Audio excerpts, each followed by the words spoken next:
Hello everybody and welcome back to World of Tanks, and today I've got the video that I promised you I think 2 videos ago, which is the full tank review of the VZ55, the tier 10 Czechoslovakian tech tree heavy tank, which is, yeah, it's a pretty good tank. It's not too bad. And the reason I'm saying, yeah, it's a pretty good tank, it's not too bad, is because actually I'm completely lying, and it is possibly the most overpowered tank, certainly the most overpowered tech tree tank in the game as of making this video, which is in, what is it, September 2021, only a couple of months, actually was it even a couple of months now, since this thing has been released. So, what is this thing all about? Well, as you've just seen, it is mostly, the main reason this tank is so good is based around that main gun, that 130mm 2-shell autoloader, which, as you just saw, only got 2 seconds between shells. This is something that the tier 8 premium, as if you haven't seen already, I have already done a tank review on as well. That thing struggles with the fact that it has I can't think of the top of my head, what am I trying to say? A 3.5-second inch clip. This thing only having a 2-second inch clip means that you can, I think I said at the end of that video, with 3.5 seconds, you kind of have to wait for someone to fire, and then you can fire both shells and then back off, reload, etc, etc.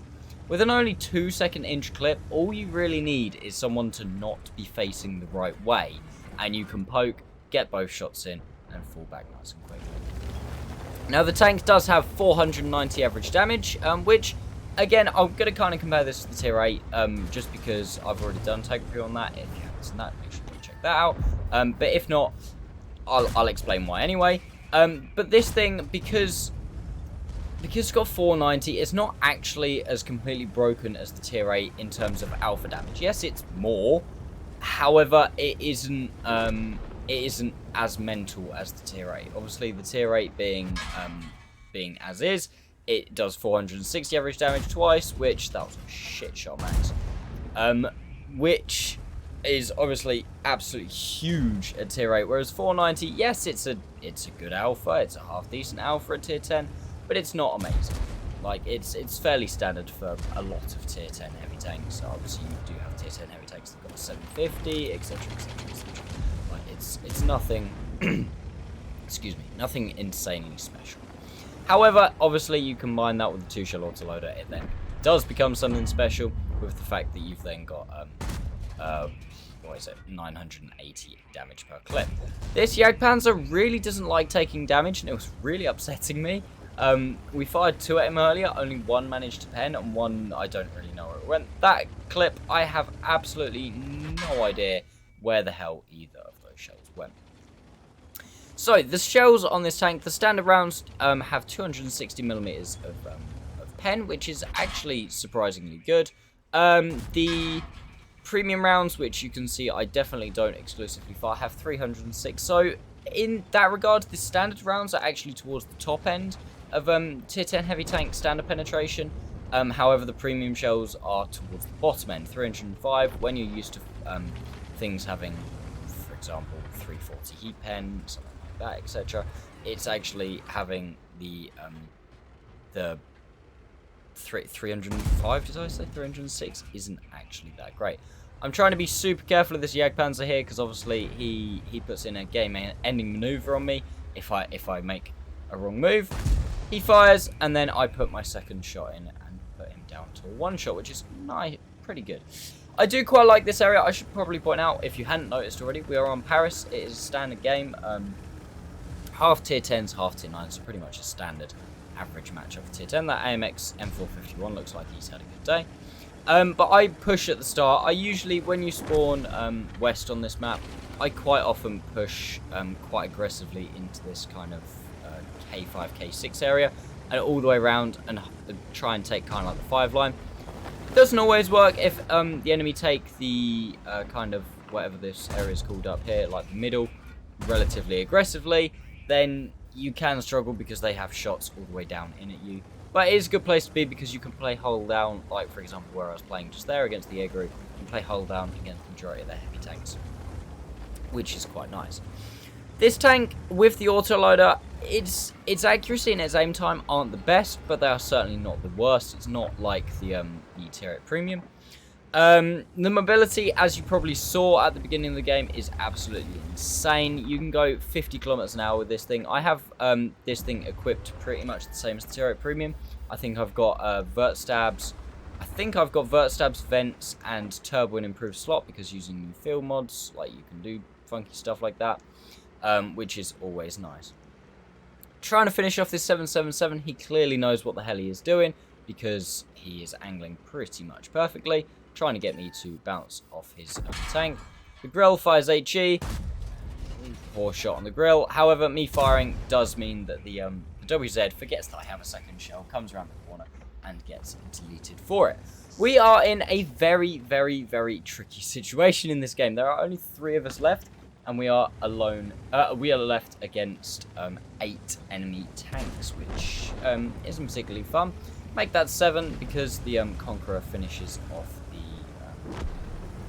the 777.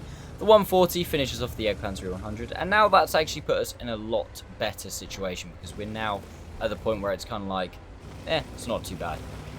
Grill gets spotted. I wasn't sure if he spotted me. He didn't spot me. I fire 1, I fire 2. He's firing HE, which actually kind of saves my life. And then I go, you know what? I'm just going to ram him. I'm not letting you get past me, Mr. Grill.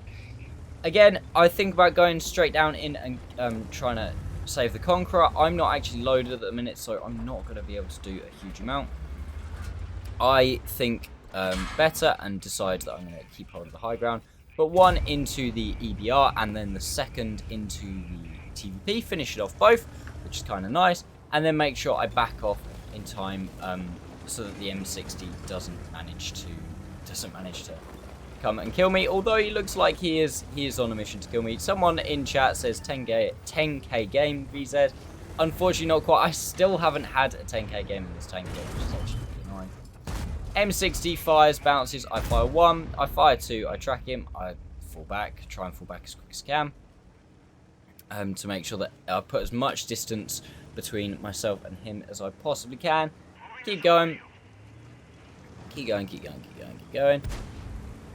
And he's fired, and that is going to be all she wrote for him, as we finish him off, securing our 6th kill, which is not too bad. 7,900 damage, and our 3 tanks that were left alive. Big shout out to these guys if you're ever watching this video. At the end of the game, we managed to take a 3 versus 8 and turn it into a win with 3 tanks still left alive. So a really nice carry at the end there. But yeah, 7,899 damage, 2,980 damage blocked, and 716 assisted. 6 kills as well, so that was a top gun. Obviously, high caliber would have been as well. I'm not going to bother showing the post-game stats. I think it's something I might take out of Tank Reviews, is post-game stats, because it's not really that important. Like, I'll give you the benefit, like the overall summary of the game, but obviously, if I do a load of blind damage, then I might do in future. But yeah, the fact that we blocked 3k with the armor is actually kind of rare, and that's the 2 Jagdpanzer shots, like, bouncing off, I'm assuming bounced off my turret and that. This thing's armor isn't that good. The hull is pretty weak all round. You saw me trying to side scrape, it didn't work amazingly well. And also, there is a weak spot as well. If you look at the mantler, on this side, the spaced armor kind of covers right up to the mantler. On this side, I'm surprised this shell bounced. There's actually a big old gap, and I have been penned quite a lot of times in this gap. Also, you've got a fairly prominent cupola as well, which is kind of annoying. But anyway, let's move. This is actually going to be a double dose of gameplay in this tank review, so let's move on to the second game. So here we go, guys, into the second game, and I want you to take note at the start of the game of just how quick this tank is. This tank is more than capable of going into the majority of medium tank positions. Like I say, I have got turbo fitted in an improved slot, something that field modifications enable me to do. But even just fresh out the box, this thing is still a bloody quick tank. It's like 50 kilometers an hour, just absolutely bog standard with like a 15.5 horsepower per ton, which is very, very nice. Like I said before, this thing is, I would say this thing is just OP. It just is, but I think that's, well, it's partly to do with the fact that the gun is so good in the fact that it's 2-shell autoloader. Yeah, I think Wargaming are really struggling. Like, I like the fact that they're putting in new and more novel ideas. Like the 2-shell autoloader is quite a novel thing. It's something that's quite novel, quite good. But all you have to do is look at pretty much every single 2-shell autoloader that has been put into the game. And then you realise that actually I don't think any of them are that well balanced. You've got, well, all the new Czechoslovakian heavies, including the premium, the Skoda, all very, very, very, very powerful. The EBR-75, very, very powerful tank. The Barask, very, very powerful tank. I may have missed some. I can't think off the top of my head. You can see here, the reason I decided to push in on this 705 is because as he got unspotted, sorry, I saw him start to push this way. He didn't disguise it very well. If he'd have waited another couple of seconds, I wouldn't have actually pushed around. Again, really bloody annoying there that I only managed to get the 1 shell in. Something that you want to do in this tank is try to trade 2 for 1. However, also lucky at the same time with the fact that he did bounce off me. And also the first shell of the game that he fired, that bounced off me, and it wasn't really under any kind of pressure to shoot me. Right? He should have aimed for a little bit longer. But anyway, we're now trying to rotate a little bit, get into a position where I can use this double shell autoloader. We put one in, he kind of panics, he reverses back a little bit, and we managed to get the second one in. Both roll high, the first one rolling very high, which was nice, 571, the second one rolling for 508, and it's when you can do over 1,000 damage for an enemy heavy tank. And there's no way that guy can do return damage to me. Because I can unload both shots within 2 seconds, he's just screwed. He can't do anything. Spot the STB, try and feather a shot out. Only got his outer drive wheel and a very, very steeply angled upper hull. No real point in shooting at that. Other things that are you might want to know about this tank. Obviously, I'll go through the stats in full in just a bit. But 2,100 health, standard. It's not amazing. Like, that's very, very, very much on the low side of tier 8 heavy, tier 10 heavy. Sorry.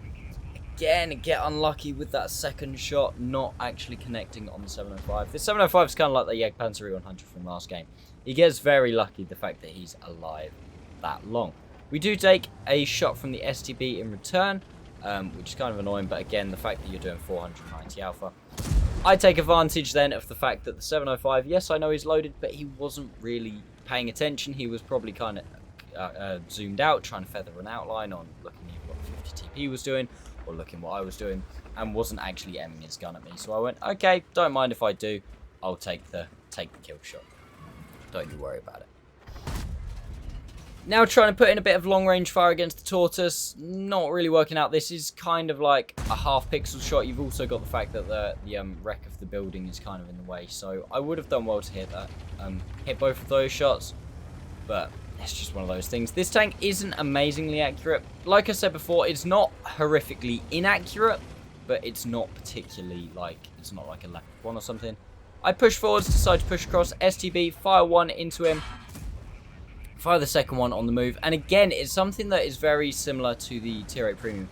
This thing actually has amazing gun dispersions, which means that firing on the move, or firing like half-aimed, is very much a thing you can do. This guy's on 900 health. I know I can just literally take a shot from him, go around the corner, and put both in, and just kill him. And there is nothing he can do.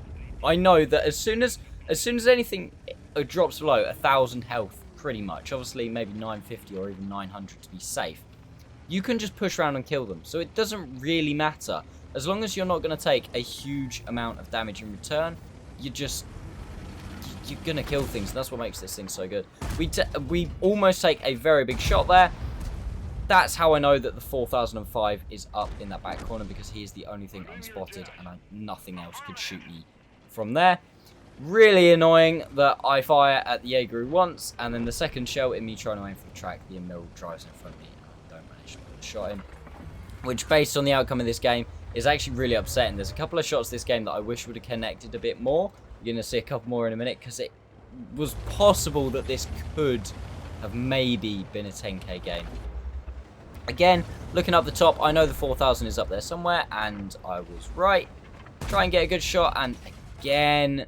First shot just misses, second shot connects, and what's more annoying is if I wouldn't have fired those two at long range at the 4005, I probably could have double tapped the Charfuture crossing and guaranteed that both shots hit. But again, it's one of those things. But it's mental how much you can do in this tank. Like, I think this tank I average, I can't remember off the top of my head, I think it's 3,800, 3,900 damage in and around there, which is about 300 average damage higher than my next nearest tank that I've played more than like 3 games in.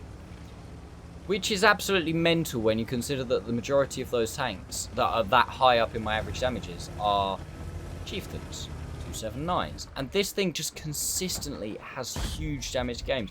Again, with this second shot, where the hell did that go? And you see me kind of shake the mouse there. That was just out of pure frustration, because a shot there into that, an extra shot there into that guy, I do end up doing both other shots to him, but because he took another shell, I don't get a full damaging hit. It was only, I only get like 600 across 2 shells, as opposed to what would have been worked out to actually be 2 full health hits.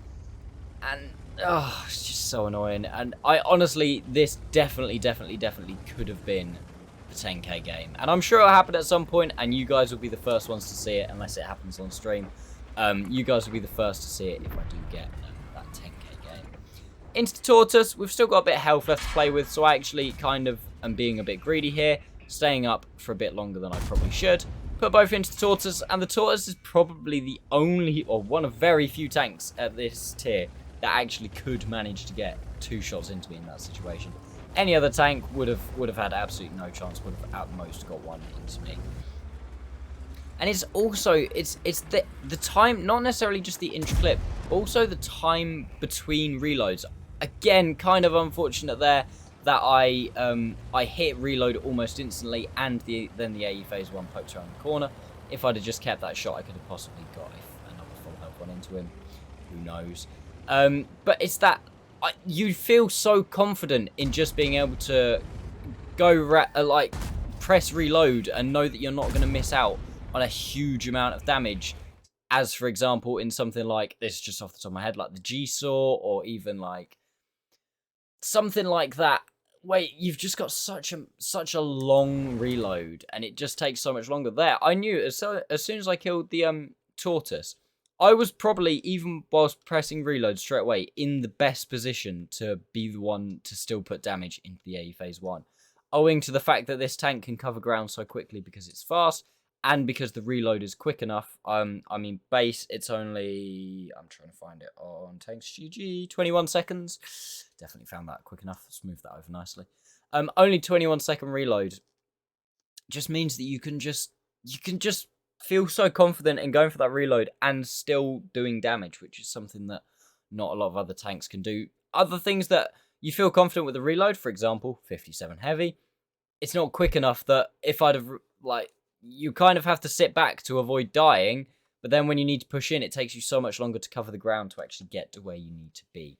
And it's just definitely not as good to be able to do. I have almost 2 mark this thing, actually, thinking of the looking at the marks just there. But yeah, I'm gonna stop waffling now about just what happens, like what these stats mean, and we'll just jump over into Tanks GG. Compare the stats of the tanks to others. Oh, I will just say we did 7,900 damage again this game. Pretty much 2 8k games on the bounce, 1,100 assisted, and again we still blocked a load of damage. But that's very much. I'll show you the armor in a second. It's not something you want to rely on. It is not a true heavy tank. But anyway, let's jump over into Tanks GG.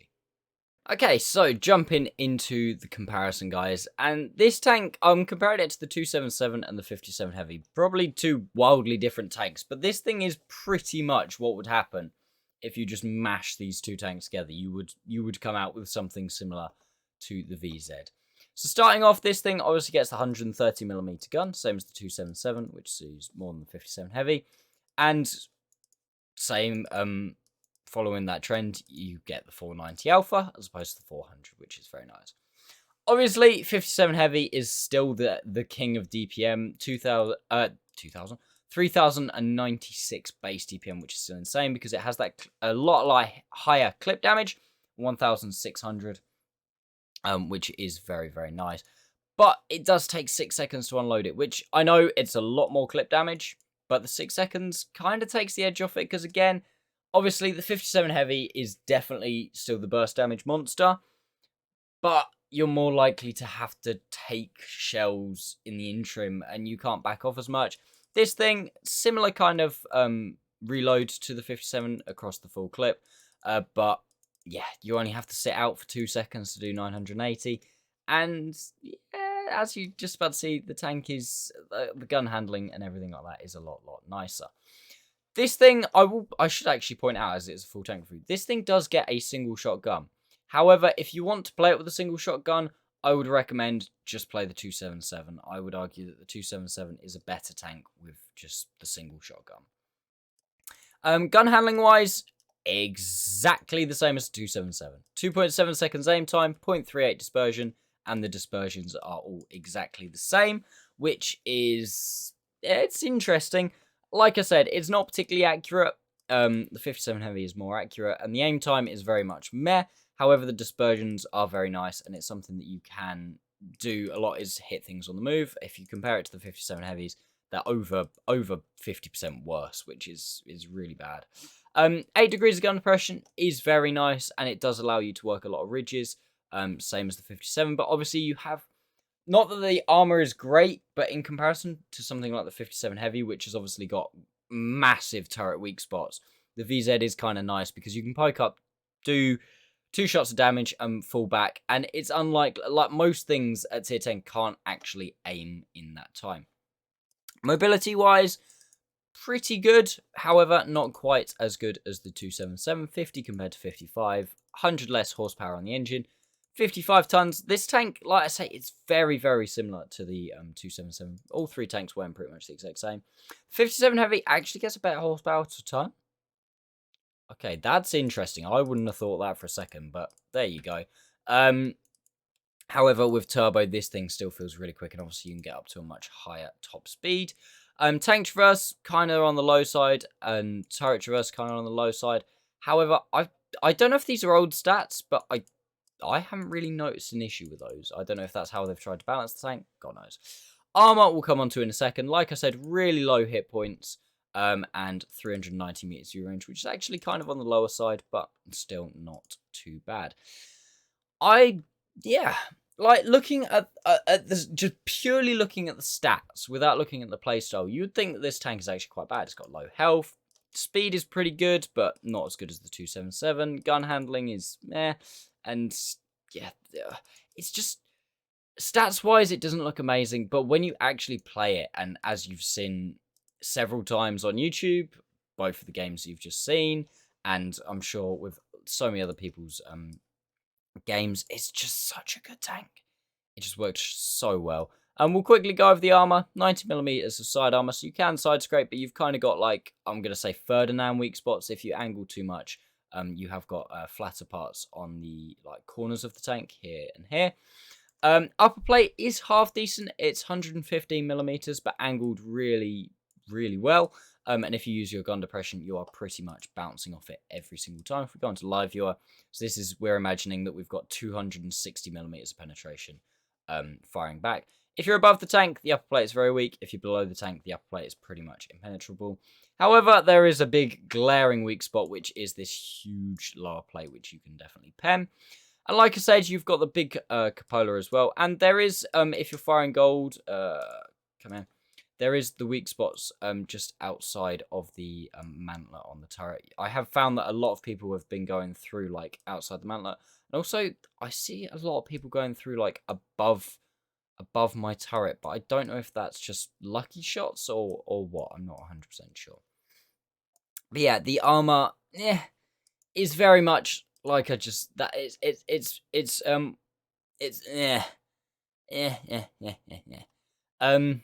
It's one of those things. Yeah, it bounces, as you've seen from the games, but definitely don't rely on it. Anyway, let's jump over into the garage, and I will take you through my equipment loadout quickly, and then, yeah. So, I'll try and make this as quick as I can, guys, because I am aware that I've been waffling a lot. And also, if you hadn't noticed throughout the video, I am still a little bit ill. Like, my throat is still really sore, so I've been trying trying to get through this as quick as I can, so I'm not like choking to death on video. But equipment-wise, I've gone for, I think I did say this halfway through, vert stabs and vents, with a turbo in the improved slots. Other options you have if you don't want to use Bond equipment, although I would recommend on this tank because I'm not 100% sure, but I think it may be used in certain competitive situations. Again, not 100% sure, don't quote me on that, but possibly. Potentially could swap out, again, same as my Tier 8 Premium, could swap out the vents for an improved rotation mechanism, either standard or the bounty one. You could put a coated optics on the tank if you wanted to. Other than that, I wouldn't say there's a huge amount. Maybe hardening if you really want to, like, again, if it's using competitive and the extra hit points, or potentially, yeah, maybe optics, but I don't know why you'd want to in my setup. Granted, again, Bond vents and premium consumable with a good crew, 464 meters view range. So, yeah. Probably wouldn't recommend optics, but if you really wanted to become some kind of spotting heavy, then potentially you could. But yeah. Consumables wise, obviously standard. I have caught fire a couple of times, like potentially maybe worth taking an auto fire extinguisher, especially if you want to save money, but it's me. I'm like, yeah, screw it. And I'll probably try and train this crew up as quick as I can and get some firefighting going on relatively soon as well. Other than that, thank you all so much for watching, guys. I hope you have found this video useful. If you have in any way, shape, or form, make sure you give it a like, or if you've enjoyed the video as well, please give it a like as well. If you're new to the channel, please consider subscribing, turn notifications on. Make sure that you do head over to my twitch.tv channel, guys. I stream every Wednesday and Sunday at 8 o'clock British time, whatever that happens to be at the time of year. So make sure you head over there. I will be streaming, well, from recording this tonight. By the time this uploads, won't be tonight. So hopefully by the time you see this, I'll have my STRVK all kinds of unlocked. Other than that, thank you so much for watching, guys, and I'll see you next time.